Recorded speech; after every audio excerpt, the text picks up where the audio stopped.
得住我？到底是為什麼分手？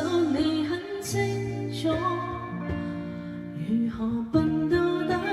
但到底還是我，誰人待我好，待我差，太清楚。想繼續裝傻，卻又無力受折磨，心裏羨慕那些人，麻木到不計後果。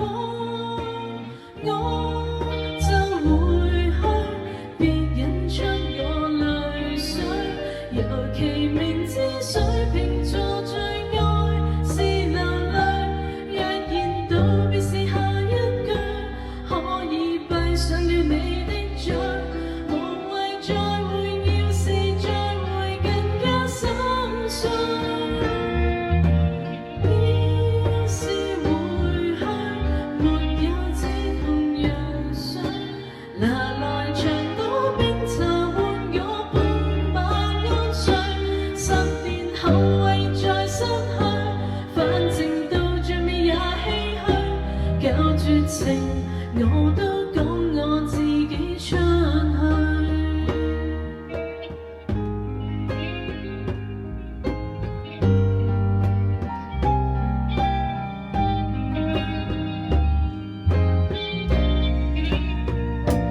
猶如最結實的堡壘，原來在